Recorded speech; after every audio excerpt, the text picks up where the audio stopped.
ಎಲ್ಲರಿಗೂ ನಮಸ್ಕಾರ ಹಾಗೂ ಆಸಕ್ತಿ ಅಕಾಡೆಮಿಗೆ ಸ್ವಾಗತ.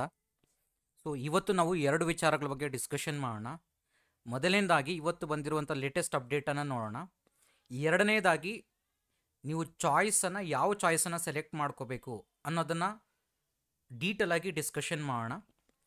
ಓಕೆ, ಮೊದಲನೇದಾಗಿ ಇವತ್ತು ಬಂದಿರುವಂತಹ ಲೇಟೆಸ್ಟ್ ನ್ಯೂಸ್ ಏನಪ್ಪ ಅಂತಂದರೆ, ನೀವು ಇಲ್ಲಿ ನೋಡ್ಬೋದು, ಇಲ್ಲಿ ಮೊದಲನೇ ಸುತ್ತಿನ ಯಾವುದೇ ಸೀಟ್ ಹಂಚಿಕೆಯಾಗದಿರುವ ಅಭ್ಯರ್ಥಿಗಳಿಗೆ ಸೂಚನೆಗಳು ಅಂತ ಒಂದು ನೋಟಿಫಿಕೇಶನ್ ಬಂದಿದೆ. ಅದರ ಬಗ್ಗೆ ಕ್ಲಿಕ್ ಮಾಡಿ ನೋಡಿದ್ರೆ ನಿಮಗಿಲ್ಲಿ ಒಂದು ವಿಚಾರದ ಬಗ್ಗೆ ಡಿಸ್ಕಷನ್ ಇದೆ. ಇಲ್ಲಿ ನೋಡ್ಬೋದು ನೀವು ಇಲ್ಲಿ UG ಮೊದಲನೇ ಸುತ್ತಿನ ನೈಜ ಸೀಟು ಹಂಚಿಕೆಯ ಅಂತಿಮ ಫಲಿತಾಂಶ UG ನೀಟ್ ವೈದ್ಯಕೀಯ, ದಂತ ವೈದ್ಯಕೀಯ, ಹೋಮಿಯೋಪತಿ ಹಾಗೂ UGCET engineering, architecture, farm science, veterinary, pharmacy, BSc nursing, naturopathy, yoga, DPT, BPO, allied sciences, health sciences ಕೋರ್ಸ್ಗಳಿಗೆ ಪ್ರವೇಶಾತಿಗೆ ಮೊದಲನೇ ಸುತ್ತಿನಲ್ಲಿ ಯಾವುದೇ ಸೀಟು ಹಂಚಿಕೆಯಾಗದಿರುವ ಅಭ್ಯರ್ಥಿಗಳಿಗೆ ಸೂಚನೆಗಳು.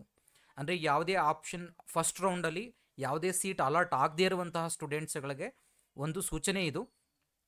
ಈಗ ನೋಡ್ಬೋದು ನೀವು, ಈಗಾಗಲೇ ಆಪ್ಷನ್ಸ್ಗಳನ್ನು ನಮೂದಿಸಿರುವ ಆದರೆ ಯಾವುದೇ ಸೀಟು ಹಂಚಿಕೆಯಾಗದ ಅಭ್ಯರ್ಥಿಗಳು ಚಾಯ್ಸ್ಗಳನ್ನು ನೀಡುವ ಅವಶ್ಯಕತೆ ಇರೋದಿಲ್ಲ. ನಿಮ್ಗೆ ಗೊತ್ತಿದೆ ಆಲ್ರೆಡಿ, ಈಗ choice 1, choice 2, choice 3, choice 4 entry ಮಾಡಬೇಕಾಗುತ್ತೆ. ಬಟ್ ಯಾರಿಗೆ ಅಂತಂದರೆ, ಈಗ ಆಲ್ರೆಡಿ ಸೀಟ್ ಅಲಾಟ್ ಯಾರಿಗಾಗಿರುತ್ತೆ ಅವ್ರು ಮಾತ್ರನೇ ಮಾಡಬೇಕು. ಯಾರು ಚಾಯ್ಸ್ ಮಾಡಬಾರ್ದು ಅಂತಂದರೆ, ಇಲ್ಲಿ ಯಾವುದೇ ಸೀಟ್ ಅಲಾಟ್ ಆಗದೇ ಇದ್ದರೆ ನೀವು ಯಾವುದೇ ಚಾಯ್ಸನ್ನು ಮಾಡುವಂಥ ನೆಸೆಸಿಟಿ ಇಲ್ಲ. ಬಟ್ ಆದರೆ ಎರಡನೇ ಸುತ್ತಿನಲ್ಲಿ ನಿಮ್ಮ ಆಯ್ಕೆಗಳನ್ನು ದಾಖಲಿಸುವ ಪ್ರಕ್ರಿಯೆ ಪ್ರಾರಂಭಿಸಿದ ನಂತರ, ಅಂದರೆ ಈ ಸೆಕೆಂಡ್ ರೌಂಡ್ ನೀವು ಆಪ್ಷನ್ ಎಂಟ್ರಿನ ಸ್ಟಾರ್ಟ್ ಮಾಡಿದ ನಂತರ ನೀವು ಏನು ಮಾಡ್ಬೋದು, ಇಲ್ಲಿ ಆಪ್ಷನ್ ಎಂಟ್ರಿ ಪೋರ್ಟಲ್ನಲ್ಲಿ ನೀವು ಕಡ್ಡಾಯವಾಗಿ ಲಾಗಿನ್ ಆಗಬೇಕಾಗತ್ತೆ. ಅಂದರೆ ಈ ಫಸ್ಟ್ ರೌಂಡ್ ಮುಗ್ದಿದ್ದಾದಮೇಲೆ ಸೆಕೆಂಡ್ ರೌಂಡ್ಗೆ ಇಲ್ಲಿ ಸ್ಟಾರ್ಟ್ ಆಗುತ್ತೆ ಆಪ್ಷನ್ ಎಂಟ್ರಿ. ಅಂದರೆ ನೀವು ಅದರಲ್ಲಿ ಏನು ಈಗ ಚಾಯ್ಸ್ 2 ಸೆಲೆಕ್ಟ್ ಮಾಡಿರ್ತಾರೆ ಅಥವಾ ಚಾಯ್ಸ್ 3 ಸೆಲೆಕ್ಟ್ ಮಾಡಿರ್ತಾರೆ, ಆ ಸ್ಟೂಡೆಂಟ್ಸ್ಗಳಿಗೆಲ್ಲನೂ ಅವರು ಆಲ್ಟ್ರೇಷನ್ ರೀಅರೇಂಜ್ ಮಾಡ್ಕೊಳ್ಳುವಂಥ ಆಪ್ಷನ್ಸನ್ನು ಕೊಡ್ತಾರೆ. ಆಗ ಇವ್ರು ಏನು ಮಾಡಬೇಕಾಗತ್ತೆ, ಈ ಕ್ಯಾಂಡಿಡೇಟ್ಸ್ ನೀವು ಎರಡನೇ ಸುತ್ತಿನಲ್ಲಿ ಲಾಗಿನ್ ಆಗಬೇಕು. ನೀವು ಅದನ್ನು ಒಪ್ಪಿಗೆ ನೀಡಿದ ನಂತರವೇ ಮೊದಲನೇ ಸುತ್ತಿನಲ್ಲಿ ಅಭ್ಯರ್ಥಿಗಳು ದಾಖಲಿಸಿದ ಎಲ್ಲ ಆಪ್ಷನ್ಗಳನ್ನು ತೋರಿಸಲಾಗುವುದು. ಅಂದರೆ ನೀವು ಎಂಟ್ರಾಗಬೇಕು. ಎಂಟ್ರಾಗ್ಬಿಟ್ಟು ನೀವು ಅಲ್ಲಿ ಆಪ್ಷನ್ಸನ್ನು ಒಪ್ಪಿಗೆ ಯಾವುದಾದ್ರು ಚಾಯ್ಸ್ 1, ಚಾಯ್ಸ್ 2, ಚಾಯ್ಸ್ 3 ತೋರಿಸಿದ ನಂತರವೇ ನಿಮಗೆ ಆಪ್ಷನ್ಸ್ಗಳನ್ನು ತೋರಿಸಲಾಗುತ್ತದೆ. ಒಂದು ವೇಳೆ ಅಭ್ಯರ್ಥಿಯು ವೈದ್ಯಕೀಯ ಕೋರ್ಸಿಗೆ ಈಗಾಗಲೇ ದಾಖಲಿಸಿರುವ ಆಪ್ಷನ್ಗಳೊಂದಿಗೆ ಎರಡನೇ ಸುತ್ತಿನಲ್ಲಿ ಭಾಗವಹಿಸಲು ಇಚ್ಛಿಸಿದಲ್ಲಿ ಕಾಷನ್ ಡಿಪಾಸಿಟನ್ನು ಪಾವತಿಸಬೇಕು. ಇದು ಒಂದು ಇಂಪಾರ್ಟೆಂಟ್ ಪಾಯಿಂಟ್ ಆಗಿರುತ್ತೆ. ಈಗ ಎಲ್ಲರಿಗೂ ಕ್ವಶನ್ ಆಗಿರುತ್ತೆ, ಏನು ಕಾಷನ್ ಡಿಪಾಸಿಟ್ ಅಂತಂದರೆ ಈಗ ಮೆಡಿಕಲ್ ಎರಡನೇ ಸುತ್ತಿಗೆ ಯಾರು ನೀವು ಆಪ್ಟ್ ಮಾಡ್ಕೊಳ್ತಿದ್ದೀರಾ ಸೆಕೆಂಡ್ ರೌಂಡಿಗೆ, ಅಂದರೆ ಲೈಕ್ ಆಪ್ಷನ್ 2 ಅಥವಾ ಯಾರು ಸೆಕೆಂಡ್ ರೌಂಡ್ಗೆ ಹೋಗ್ತಿದ್ದೀರಾ ಅವರು ಮೆಡಿಕಲ್ ಮಾತ್ರನೇ ಮತ್ತೆ ಹೇಳ್ತಿದ್ದೀನಿ. ಯಾಕಂದರೆ ಕೆಳಗಡೆ ಇನ್ನೊಂದು ಮೆನ್ಷನ್ ಮಾಡಿದ್ದಾರೆ ನೋಡಿ, ದಂತ ವೈದ್ಯಕೀಯ ಹಾಗೂ ಹೋಮಿಯೋಪತಿ ಸೀಟುಗಳಿಗೆ ಎರಡನೇ ಸುತ್ತಿನಲ್ಲಿ ಭಾಗವಹಿಸೋದಕ್ಕೆ ಕಾಷನ್ ಡಿಪಾಸಿಟನ್ನು ಪಾವತಿಸುವ ಅವಶ್ಯಕತೆ ಇರುವುದಿಲ್ಲ. ಮೆಡಿಕಲ್ಗೆ ಮಾತ್ರನೇ, ಯಾರು ಈಗ ಆಪ್ಷನ್ ಎಂಟ್ರಿಯಲ್ಲಿ ಮೆಡಿಕಲನ್ನು ಎಂಟ್ರಿ ಮಾಡಿರ್ತೀರೋ ಆಪ್ಷನ್ ಎಂಟ್ರಿಯಲ್ಲಿ ಆ ಕ್ಯಾಂಡಿಡೇಟ್ಸ್ಗೆ ಮಾತ್ರನೇ. ಅಂದರೆ ಈಗ ಫಾರ್ ಎಕ್ಸಾಂಪಲ್ ಅದ್ರ ಬಗ್ಗೆ ನೀವು ಇನ್ನೂ ಡೀಟೇಲಾಗಿ ಎಕ್ಸ್ಪ್ಲೈನ್ ಮಾಡ್ತೀನಿ ನಾನು ನಿಮಗೆ ಕಾಷನ್ ಡಿಪಾಸಿಟ್ ಬಗ್ಗೆ. ಅಸ್ಯೂಮ್ ನೀವು ಈಗ 100 ಕಾಲೇಜುಗಳನ್ನು ಎಂಟ್ರಿ ಮಾಡಿರ್ತೀರಾ. ಆ 100 ಕಾಲೇಜುಗಳಲ್ಲಿ ನಿಮಗೆ 30ನೇ ಕಾಲೇಜ್ ಸಿಕ್ಕಿರುತ್ತೆ. ಆ 30ನೇ ಕಾಲೇಜಿನಲ್ಲಿ ಯಾವುದಾದ್ರೂ ನಿಮಗೆ ಈಗ ಚಾಯ್ಸ್ 2 ಸೆಲೆಕ್ಟ್ ಮಾಡಿದಾಗ ನಿಮಗೆ 30ನೇ ಕಾಲೇಜಿನ ಒಳಗಡೆ ನಿಮ್ಗೆ ಯಾವುದಾದ್ರೂ ಮೆಡಿಕಲ್ ಕಾಲೇಜ್ ಇದ್ದರೆ ಅದಕ್ಕೆ ನೀವು ಕಾಷನ್ ಡಿಪಾಸಿಟ್ 1 lakh ರೂಪಾಯಿಯನ್ನು ಪೇ ಮಾಡಬೇಕಾಗತ್ತೆ. ಕಾಷನ್ ಡಿಪಾಸಿಟ್ ಅದು ಅಂದರೆ ಡಿಪಾಸಿಟ್ ಮಾಡ್ಕೊಳ್ತಾರೆ. ಅದಾದ ನಂತರ ನಿಮಗೆ ಯಾವ ಕೋರ್ಸ್ ಅಲಾಟ್ ಆಗುತ್ತೋ ಅದಾದಮೇಲೆ ನಿಮಗೆ ಆ ಡಿಪಾಸಿಟ್ ಏನಾಗುತ್ತೆ, ರೀಫಂಡ್ ಆಗುತ್ತೆ. ಬಟ್ ಯಾಕೆ ಮಾಡ್ತಿದ್ದಾರೆ ಅಂತಂದರೆ, ಕೆಲವರು ಏನು ಮಾಡ್ತಾರೆ, ಈ ಮೆಡಿಕಲ್ ಸೀಟನ್ನು ಹೋಲ್ಡ್ ಮಾಡಿಕೊಂಡು ಸುಮ್ಮನೆ ಟೈಮ್ ವೇಸ್ಟ್ ಮಾಡೋದ್ರಿಂದ ಕೆಲವು ಕ್ಯಾಂಡಿಡೇಟ್ಸ್ ಹಾಗೆ ಮಾಡೋದ್ರಿಂದ ಸೊ ಅವ್ರಿಗೆ ಎಚ್ಚರಿಕೆಯಿಂದ ಸ್ವಲ್ಪ ಸೀರಿಯಸ್ ಆಗಿ ತೊಗೊಳ್ಳಿ ಅನ್ನೋ ರೀಸನ್ಗೆ ಏನು ಮಾಡಿದ್ದಾರೆ ಅಂದರೆ ಈ ಕಾಷನ್ ಡೆಪಾಸಿಟನ್ನು ಪೇ ಮಾಡಬೇಕಾಗತ್ತೆ. ಜ್ಞಾಪಕ ಇರಲಿ, ಯಾವುದೇ ಇಂಜಿನಿಯರಿಂಗ್ ಸ್ಟೂಡೆಂಟ್ಸ್ಗೆ ಇರೋದಿಲ್ಲ. ಅಂದರೆ ನೀವೀಗ ಫಾರ್ ಎಕ್ಸಾಂಪಲ್ 30ನೇ ಕಾಲೇಜಿಗೆ ಸಿಕ್ಕಿರೋದ್ರಲ್ಲಿ ಚಾಯ್ಸ್ 2 ಸೆಲೆಕ್ಟ್ ಮಾಡ್ಕೊಂಡಾಗ ನಿಮಗೆ 30 ಕಾಲೇಜಲ್ಲಿ ಯಾವುದೇ ಮೆಡಿಕಲ್ ಕಾಲೇಜ್ ಇಲ್ಲ ಅಂತಂದರೆ ನೀವು ಯಾವುದೇ ಕಾಷನ್ ಡಿಪಾಸಿಟನ್ನು ಪೇ ಮಾಡುವಂಥ ಅವಶ್ಯಕತೆ ಇರೋದಿಲ್ಲ. ಇದು ಯಾರು ಪೇ ಮಾಡಬೇಕು, ಯಾರು ಪೇ ಮಾಡಬಾರ್ದು ಅನ್ನೋದನ್ನೇ ನಿಮಗೆ ಅಲ್ಲೇ ಕ್ಲಿಕ್ ಮಾಡಿದ್ರೆ ನಿಮಗೆ ನೀವು ಚಾಯ್ಸನ್ನು ಸೆಲೆಕ್ಟ್ ಮಾಡ್ಕೊಂಡ್ರೆ ಅಲ್ಲೇ ಬಂದುಬಿಡುತ್ತೆ ನಿಮಗೆ ಕಾಷನ್ ಡಿಪಾಸಿಟ್ 1 lakh ಪೇ ಮಾಡಬೇಕು ಅಂತ ಅಂದ್ಬಿಟ್ಟು. ಸಪೋಸ್ ನೀವು ಏನಾದ್ರು ಪೇ ಮಾಡಲಿಲ್ಲ ಅಂದರೆ ನೀವು ಮೆಡಿಕಲ್ ಸೀಟ್ಸ್ ಏನೇನಿರುತ್ತೆ, ಆ ಕಾಲೇಜುಗಳು ಏನಿರುತ್ತೆ ಮೆಡಿಕಲ್ ಕಾಲೇಜುಗಳು ಎಲ್ಲ ಡಿಲೀಟ್ ಆಗಿಬಿಡ್ತವೆ, ಫಸ್ಟ್ ರೌಂಡ್ಗೆ ಡಿಲೀಟ್ ಆಗುತ್ತೆ. ಸೊ ಇಷ್ಟು ಇದ್ರ ವಿಚಾರವಾಗಿ ಈಗ ಬರ್ತೀನಿ, ನಾನು ಡೀಟೇಲಾಗಿ ಎಕ್ಸ್ಪ್ಲೈನ್ ಮಾಡ್ತೀನಿ ಕಾಷನ್ ಡಿಪಾಸಿಟ್ ಬಗ್ಗೆ ಮತ್ತು ಯಾವ ಚಾಯ್ಸಸನ್ನು ಸೆಲೆಕ್ಟ್ ಮಾಡ್ಕೋಬೇಕು ಅನ್ನೋದು.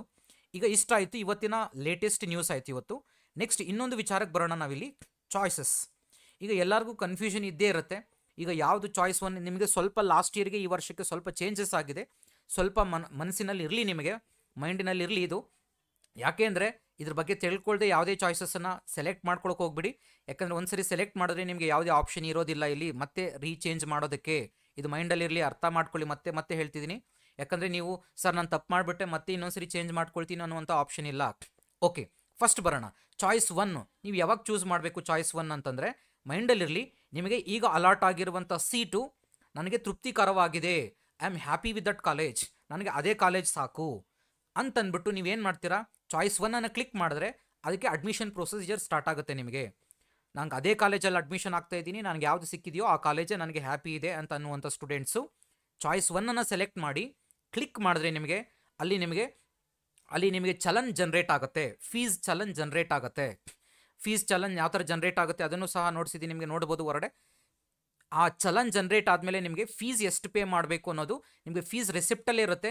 ಎಕ್ಸೆಪ್ಟ್ BSc ನರ್ಸಿಂಗ್ ಒಂದು ಬಿಟ್ಟು ಜ್ಞಾಪಕ ಇಟ್ಕೊಳ್ಳಿ. BSc ನರ್ಸಿಂಗಿಗೆ ಯೂಶಲಿ 10 ರೂಪೀಸ್ ಕೇಳುತ್ತೆ ನಿಮಗೆ. 10 ರೂಪೀಸ್ ಜೊತೆಗೆ, ಯಾಕಂದರೆ ಕಾಲೇಜ್ ಫೀಸ್ ಎಲ್ಲ ನೀವು ಕಾಲೇಜಲ್ಲೇ ಪೇ ಮಾಡಬೇಕಾಗತ್ತೆ.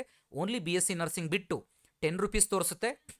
BSc ನರ್ಸಿಂಗ್ ಮಾತ್ರ ಅವ್ರಿಗೆ, ಯಾಕೆ ಅಂದರೆ ಎಂಟೈರ್ ಫೀಸು ಅವ್ರು ಕಾಲೇಜಲ್ಲೇ ಪೇ ಮಾಡಬೇಕಾಗತ್ತೆ. ಸೊ ಉಳಿದಿರುವಂಥ ಸ್ಟೂಡೆಂಟ್ಸ್ಗಳಿಗೆ ನಿಮಗೆ SNQ ಕೋಟಾ ಅಪ್ಲೈ ಆಗಿದೆಯಾ, ಯಾವ ಕೋಟಾ ಅಪ್ಲೈ ಆಗಿದೆ ಅದರ ಬೇಸಿಸ್ ಮೇಲೆ ನಿಮಗೆ ಅದ್ರ ಬಗ್ಗೆ ವರಿಯಾಗೋ ನೆಸೆಸಿಟಿ ಇಲ್ಲ. ನಿನಗೆ ಅಲಾಟೆಡ್ ಫೀಸ್ ಒಂದಿರುತ್ತೆ, ನೀವು ಪೇಮೆಂಟ್ ಮಾಡೋಕೆ ಹೋದಾಗ ಇನ್ನೊಂದು ಫೀಸ್ ಬರುತ್ತೆ. ಯಾಕೆಂದರೆ ಕೆಲವರಿಗೆ SNQ ಕೋಟಾ ಅಲಾಟ್ ಆಗಿರುತ್ತೆ. SNQ ಕೋಟಾ ನಿಮಗೆ ಬಿಗಿನಿಂಗಲ್ಲಿ ಕಾಣಿಸೋದಿಲ್ಲ. ನೀವು ಕ್ಲಿಕ್ ಮಾಡಿ ಚಾಯ್ಸ್ 1 ಸೆಲೆಕ್ಟ್ ಮಾಡಿ ಫರ್ದರ್ ಮುಂದೆ ಹೋದಾಗಲೇ ನಿಮಗೆ SNQ ಕೋಟಾ ಅಲಾಟ್ ಆಗಿದೆಯಾ ಇಲ್ವಾ ಅಂತ ಬರುತ್ತೆ. ನಿಮಗೆ SNQ ಕೋಟಾಗೆ ಎಷ್ಟು ಫೀಸ್ ಇರುತ್ತೋ ಅಷ್ಟು ಫೀಸು ನಿಮಗೆ ಚಲನಲ್ಲಿ ತೋರಿಸುತ್ತೆ. ಆ ಚಲನಲ್ಲಿ ಜನ್ರೇಟ್ ಆಗುತ್ತೆ. ನಿಮಗೆ ಸ್ವಲ್ಪ ಹ್ಯೂಜ್ ಅಮೌಂಟ್ ಆದರೆ ನೀವೇನು ಮಾಡಿ ಅಂದರೆ ಅದನ್ನು ಚಲನನ ಪ್ರಿಂಟೌಟ್ ತೊಗೊಂಡು ರೆಸ್ಪೆಕ್ಟಿವ್ ಬ್ಯಾಂಕಲ್ಲಿ, ಆ ಬ್ಯಾಂಕ್ ಇರುತ್ತೆ, ಚಾಯ್ಸನ್ನು ಮಾಡ್ಕೋಬೋದು ನೀವು. ಯಾವ ಬ್ಯಾಂಕು, SBI ಅಥವಾ ಕೆಲವೊಂದು ಬ್ಯಾಂಕ್ಗಳನ್ನು ಲಿಸ್ಟ್ ಕೊಟ್ಟಿದ್ದಾರೆ, ಬ್ಯಾಂಕ್ ಆಫ್ ಬರೋಡಾನ ಅಂತ. ನೀವು ಅಲ್ಲಿ ಚಾಯ್ಸ್ ಮಾಡ್ಕೊಂಡಾಗ ನಿಮಗೆ ಅಲ್ಲಿ ಹೋಗಿ ಆ ರೆಸ್ಪೆಕ್ಟಿವ್ ಬ್ಯಾಂಕ್ಗಳಲ್ಲಿ ಆ ಚಲನನ ಡೌನ್ಲೋಡ್ ಮಾಡ್ಕೊಂಡು ಹೋಗಿ ಫೀಸನ್ನು ಪೇ ಮಾಡಿ. ಕಡಿಮೆ ಅಮೌಂಟ್ ಆಗಿದ್ರೆ, ಫಾರ್ ಎಕ್ಸಾಂಪಲ್ SC/ST ಸ್ಟೂಡೆಂಟ್ಸ್ಗಳಿಗೆ 0 ಫೀಸ್ ಇರುತ್ತೆ. 0 ಫೀಸ್ ಅಂದರೆ 10 ರೂಪೀಸ್ ಸಮ್ ಕಾಶನ್ ಅಮೌಂಟ್ ಇರುತ್ತೆ ನಿಮಗೆ. ಆ ಅಮೌಂಟ್ ಆದರೆ ನಿಮಗೆ ಸ್ಮಾಲ್ ಅಮೌಂಟ್ ಆದರೆ ನೀವು ಪೇ ಮಾಡಿ, ಆನ್ಲೈನೇ ಪೇ ಮಾಡಿ. ಸ್ವಲ್ಪ ಅಮೌಂಟ್ ಜಾಸ್ತಿ ಇದ್ದಾಗ, ಯಾಕಂದರೆ ನೀವು ಒಂದೊಂದ್ಸರಿ ಪೇ ಮಾಡೋದು ಮತ್ತು ಸರ್ವರ್ ಪ್ರಾಬ್ಲಮ್ ಆಗಿ ನಿಮಗೆ ಅದು ಎರರ್ ಆಗೋದು, ಪೇಮೆಂಟ್ ಡಿಡಕ್ಟ್ ಆಗೋದು, ಇವೆಲ್ಲ ತೊಂದರೆಗಳಾಗೋದಕ್ಕಿಂತ ಬೆಟರ್ ನಾನು ಹೇಳೋದೇನಂತಂದರೆ, ರೆಕಮೆಂಡ್ ಮಾಡೋದು ಆ ಫೀಸನ್ನು ನೀವು ಚಲನ್ ಡೌನ್ಲೋಡ್ ಮಾಡ್ಕೊಂಡೋಗಿ ಫೀಸನ್ನು ನೀವು ಬ್ಯಾಂಕ್ಗಳಲ್ಲೇ ಪೇ ಮಾಡಿ. ಸೊ ಅದು ಯಾವುದೇ ಪ್ರಾಬ್ಲಮ್ ಕ್ರಿಯೇಟ್ ಆಗೋದಿಲ್ಲ ಅನ್ನೋದು ನನ್ನ ಅನಿಸಿಕೆ.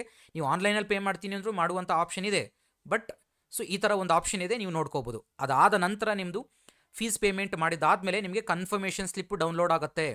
ಅಂದರೆ ನಿಮ್ಮ ವೆರಿಫಿಕೇಷನ್ ಕಂಪ್ಲೀಟಾಗಿ ಪ್ರೊಸೀಜರ್ ಏನಾಗಿದೆ, ಕಂಪ್ಲೀಟ್ ಆಗಿದೆ, ನಿಮ್ಮ ಕಾಲೇಜು ಸೆಲೆಕ್ಷನ್ ಮುಗಿದಿದೆ ಅಂತ. ಅದಾದಮೇಲೆ ನೀವು ಆ ಡೌನ್ಲೋಡ್ ಮಾಡಿಕೊಂಡು ಆ ಸ್ಲಿಪ್ಪನ್ನು ಕಂಪ್ಲೀಟಾಗಿ ಕಾಲೇಜಿಗೆ, ಅದರಲ್ಲಿ ಡಾಕ್ಯುಮೆಂಟ್ಸ್ ಏನೇನು ತೊಗೊಂಡೋಗ್ಬೇಕು ಕಾಲೇಜಿಗೆ ಅನ್ನುವಂಥದ್ದನ್ನು ಮೆನ್ಷನ್ ಮಾಡಿರ್ತಾರೆ. ಆ ಡಾಕ್ಯುಮೆಂಟ್ಸ್ನೆಲ್ಲ ತೊಗೊಂಡೋಗಿ ಕಾಲೇಜಿಗೆ ಕೊಟ್ಟಾಗ ನಿಮಗೆ ಅಲ್ಲಿ ಕಂಪ್ಯೂಟರ್ ಮುಂದ್ಗಡೆ ಕುಳಿಸ್ತಾರೆ. ನಿಮ್ಮ ಫೇಸ್ ಐಡೆಂಟಿಫಿಕೇಷನ್ ಆದಮೇಲೆ ನಿಮಗೆ ಅಲ್ಲಿ OTP ಬರುತ್ತೆ, ನಿಮಗೊಂದು OTP ಬರುತ್ತೆ, ಕಾಲೇಜಿಗೊಂದು OTP ಬರುತ್ತೆ. ಎಂಟರ್ ಮಾಡಿದ್ರೆ ನಿಮ್ಮ ಪ್ರೊಸೀಜರ್ ಅಲ್ಲಿಗೆ ಕಂಪ್ಲೀಟ್ ಆಯಿತು. ಯಾರು ಸ್ಟೂಡೆಂಟಿಗೆ ಚಾಯ್ಸ್ 1, ಸಿಂಪಲಾಗಿ ಹೇಳಬೇಕು ಅಂದರೆ ಚಾಯ್ಸ್ 1 ಸೆಲೆಕ್ಟ್ ಮಾಡ್ಕೊಂಡಿದ್ದೀರಾ ಅಂತಂದರೆ ನಾನು ಅದೇ ಕಾಲೇಜಿಗೆ ಅಡ್ಮಿಷನ್ ಆಗ್ತಿದ್ದೀನಿ, ಈಗ ಬೇರೆ ಇನ್ಯಾವುದು ನಾನು ಕೌನ್ಸಿಲಿಂಗಲ್ಲಿ ಪಾರ್ಟಿಸಿಪೇಟ್ ಮಾಡೋದಿಲ್ಲ ಅನ್ನುವಂಥ ಸ್ಟೂಡೆಂಟ್ಸು ಚಾಯ್ಸ್ 1 ಸೆಲೆಕ್ಟ್ ಮಾಡ್ಕೊಳ್ತೀರಾ. ಸೆಲೆಕ್ಟ್ ಮಾಡ್ಕೊಂಡಿದ್ದಾದಮೇಲೆ ಚಲನ್ ಜನ್ರೇಟ್ ಆಗುತ್ತೆ. ಚಲನನ್ನು ಡೌನ್ಲೋಡ್ ಮಾಡಿಕೊಂಡು ಫೀಸನ್ನು ಪೇ ಮಾಡ್ತೀರಾ ಬ್ಯಾಂಕಲ್ಲಿ. ಫೀಸ್ ಪೇ ಮಾಡಿದ್ದಾದಮೇಲೆ ನೀವು ಆ ಡಾಕ್ಯುಮೆಂಟ್ಸ್ನೆಲ್ಲ ತೊಗೊಂಡೋಗಿ ಕಾಲೇಜಲ್ಲಿ ಕೊಡ್ತೀರಾ. ಅಲ್ಲಿ OTP ಎಂಟರ್ ಮಾಡ್ತೀರಾ. ಕಾಲೇಜಲ್ಲಿ ಹೋದರೆ ಕೇಳಿದ್ರಲ್ಲಿ OTP ಬರುತ್ತೆ ನಿಮಗೆ. ಫೇಸ್ ಐಡೆಂಟಿಫಿಕೇಷನ್ ಆದಮೇಲೆ OTP ಎಂಟ್ರ್ ಮಾಡಿ. ಸೊ ಅಲ್ಲಿಗೆ ನಿಮ್ಮ ಪ್ರೊಸೀಜರ್ ಮುಗೀತು. ಇಷ್ಟೇ ನಿಮ್ಮದು ಚಾಯ್ಸ್ 1 ಸ್ಟೂಡೆಂಟ್ಸ್ ಮಾಡುವಂಥ ಸ್ಟೂಡೆಂಟ್ಸ್ಗಳಿಗೆ ಪ್ರೊಸೀಜರ್, ಕಂಪ್ಲೀಟ್ ಅಡ್ಮಿಷನ್ ಪ್ರೊಸೀಜರ್. ಅರ್ಥ ಆಗಿದೆ ಅಂದ್ಕೊಂಡಿರ್ತೀನಿ. ಸೆಕೆಂಡ್ ಒನ್ ಬರೋಣ. ಇಲ್ಲಿ ಸೆಕೆಂಡ್ ಒನ್ ಏನಪ್ಪ ಅಂದರೆ ಚಾಯ್ಸ್ 2.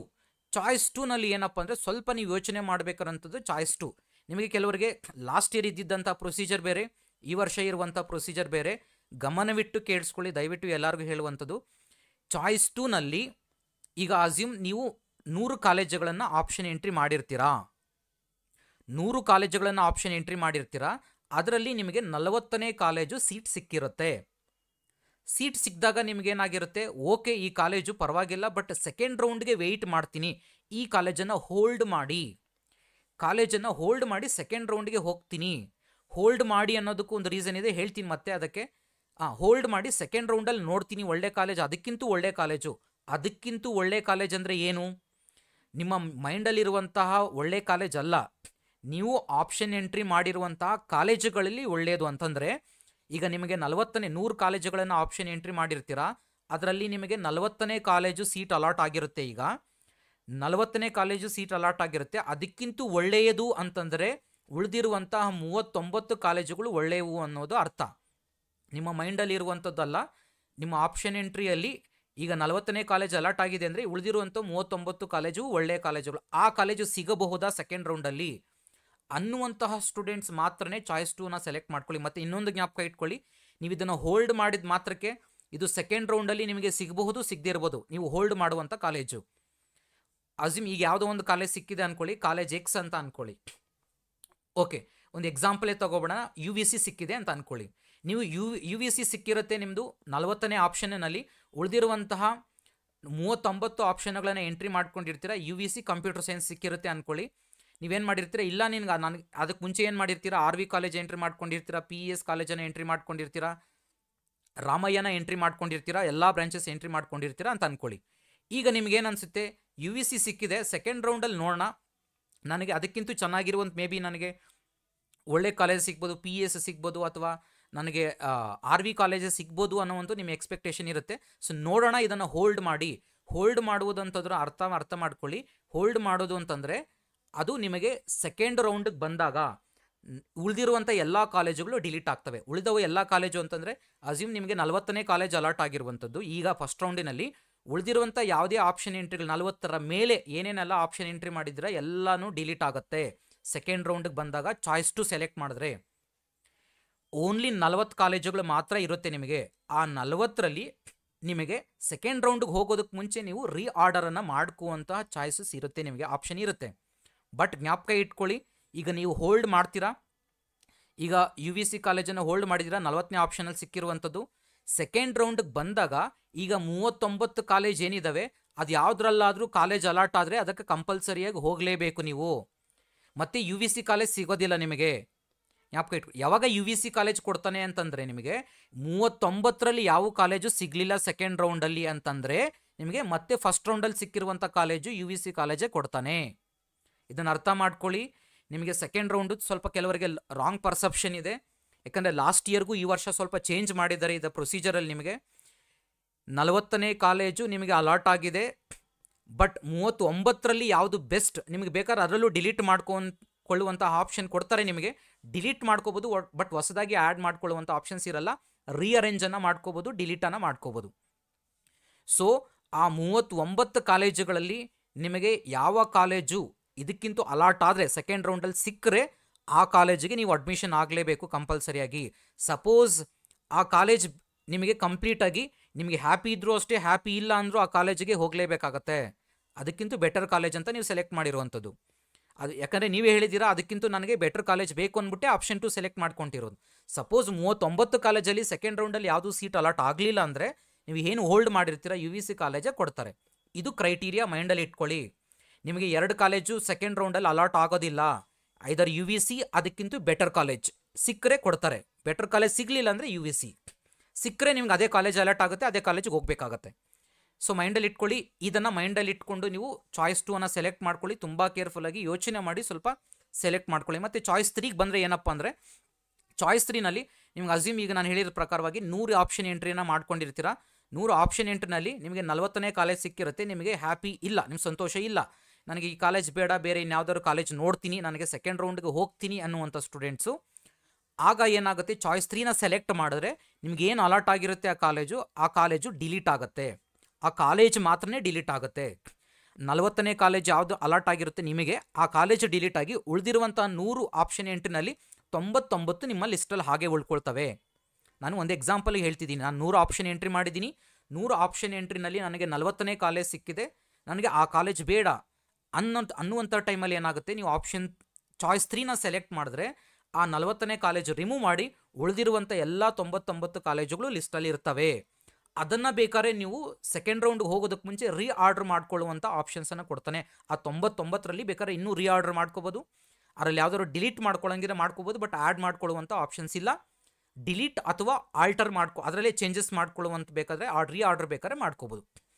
ಆಗ ಮಾತ್ರ ಚಾಯ್ಸ್ 3 ಸೆಲೆಕ್ಟ್ ಮಾಡ್ಕೊಳ್ಳಿ. ಚಾಯ್ಸ್ 3ನಲ್ಲಿ ನಿಮಗೆ ಅಲಾಟ್ ಆಗಿರುವಂಥ ಕಾಲೇಜು ಡಿಲೀಟ್ ಆಗುತ್ತೆ, ಉಳಿದಿರುವಂಥ ಎಲ್ಲ ಕಾಲೇಜಸ್ ಸೆಕೆಂಡ್ ರೌಂಡ್ಗೆ ಹೋಗ್ತವೆ. ಚಾಯ್ಸ್ 4 ಯಾವಾಗ ಅಂತಂದರೆ ನನಗೆ ಈಗ ಆಲ್ರೆಡಿ ಕೆಲವರಿಗೆ ಏನಾಗಿರುತ್ತೆ ಅಂದರೆ MCC ಕೌನ್ಸಿಲಿಂಗ್ ಎಲ್ಲ ಪ್ರೊಸೀಜರ್ ಎಲ್ಲ ಸ್ಟಾರ್ಟ್ ಆಗಿರೋದ್ರಿಂದ ಅದರಲ್ಲಿ ಏನಾದ್ರು ಸೀಟ್ ಅಲಾಟ್ ಆಗಿದ್ದರೆ ಕೆಲವ್ರು ಏನು ಮಾಡ್ತಾರೆ, ನನಗೆ ಯಾವ ಕಾಲೇಜು ಬೇಡ, ನನಗೆ ಆಲ್ರೆಡಿ ಬೇರೆ ಕಾಲೇಜ್ ಸಿಕ್ಕಿದೆ, ಅಥವಾ ಕೆಲವರಿಗೆ ಮ್ಯಾನೇಜ್ಮೆಂಟ್ ಸೀಟ್ ಸಿಕ್ಕಿರುತ್ತೆ ಇಂಜಿನಿಯರಿಂಗ್ ಕೆಲವರಿಗೆ. ಆಗೇನು ಮಾಡ್ತಾರೆ, ಯೂಶ್ವಲಿ ನನಗೆ ಯಾವುದೇ ಕೌನ್ಸಿಲಿಂಗಲ್ಲಿ ಅಲಾಟ್ ಆಗಿರುವಂಥ ಸೀಟ್ಸ್ ಬೇಡ ಅಂದ್ಬಿಟ್ಟು ಏನು ಮಾಡ್ತಾರೆ, ಯೂಶ್ವಲಿ ಅದು ಕ್ವಿಟ್ ಆಗಬಹುದು ಕೌನ್ಸಿಲಿಂಗ್ ಪ್ರೋಸೆಸ್ಸಿಂದ. ಅವ್ರಿಗೆ ಚಾಯ್ಸ್ 4, ಇದು ಚಾಯ್ಸ್ 4 ಆಗುವಂಥದ್ದು.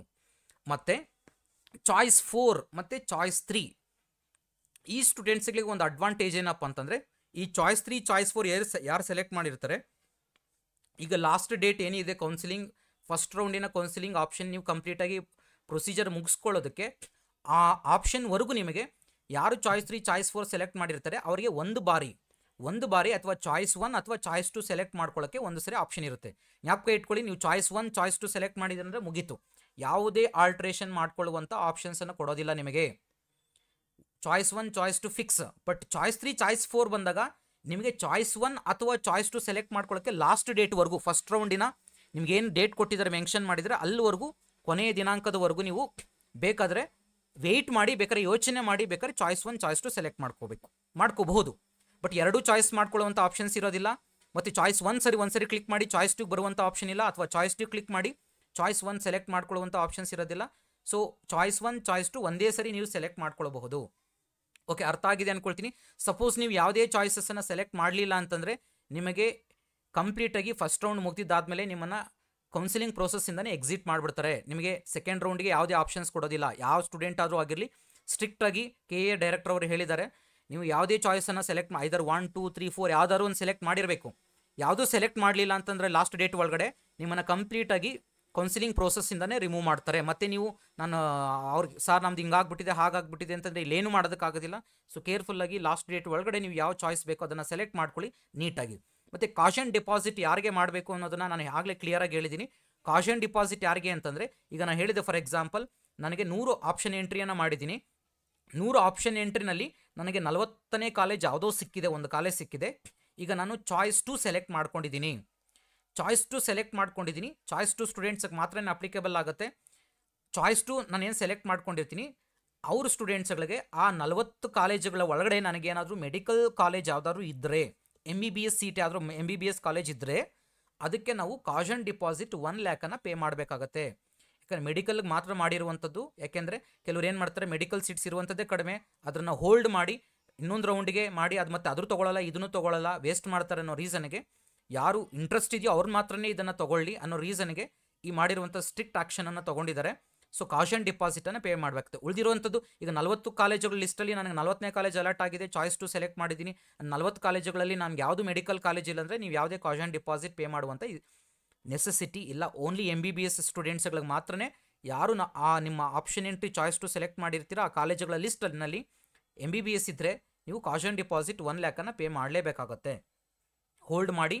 ಈಗ ಮೆಡಿಕಲ್ ಸೀಟ್ ಅಲಾಟ್ ಆಗಿನೂ ನೀವು ಸೆಕೆಂಡ್ ರೌಂಡ್ಗೆ ಹೋಗಬೇಕು, ನಾನು ಮೆಡಿಕಲ್ ಸೀಟ್ ಇನ್ನೊಂದಿದೆ, ಅದಕ್ಕಿಂತ ಬೆಟರ್ ಮೆಡಿಕಲ್ ಕಾಲೇಜ್ ತೊಗೊಳ್ತೀನಿ ಅಂದ್ರೂ MBBSಗೆ ಅದಕ್ಕೂ ಅಷ್ಟೇ ಕಾಷನ್ ಡಿಪಾಸಿಟ್. ಜ್ಞಾಪಕ ಇಟ್ಕೊಳ್ಳಿ, ನಿಮ್ಮ ಉಳಿದಿರುವಂಥ ಲಿಸ್ಟ್ನಲ್ಲಿ ಚಾಯ್ಸ್ 2ನಲ್ಲಿ ಉಳಿದಿರುವಂಥ ಹಿಂದೆ ಇರುವಂಥ ಕಾಲೇಜುಗಳಲ್ಲಿ ಯಾವುದಾದ್ರು ಮೆಡಿಕಲ್ ಕಾಲೇಜ್ ಇದ್ದರೆ ಕಾಷನ್ ಡಿಪಾಸಿಟ್ 1 ಲ್ಯಾಕನ್ನು ಪೇ ಮಾಡಬೇಕಾಗುತ್ತೆ.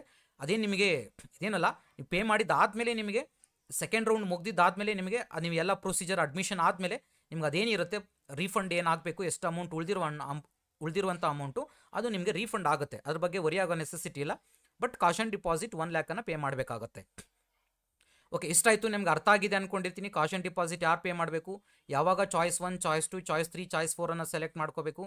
ಕೇರ್ಫುಲ್ಲಾಗಿ ಎಸ್ಪೆಷಲಿ ಚಾಯ್ಸ್ 2 ಸೆಲೆಕ್ಟ್ ಮಾಡಬೇಕಾದ್ರೆ ಕೇರ್ಫುಲ್ಲಾಗಿ ಚಾಯ್ಸ್ 2 ಸೆಲೆಕ್ಟ್ ಮಾಡ್ಕೊಳ್ಳಿ. ಯೋಚನೆ ಮಾಡಿ 4-5 ಸರಿ, ಯಾಕೆಂದರೆ ನೀವು ಒಂದು ಸರಿ ಚಾಯ್ಸ್ 1 2 ಸೆಲೆಕ್ಟ್ ಮಾಡಿದ್ದಾದಮೇಲೆ ಮತ್ತೆ ಚೇಂಜ್ ಮಾಡುವಂಥ ಆಪ್ಷನ್ಸ್ ಇರೋದಿಲ್ಲ.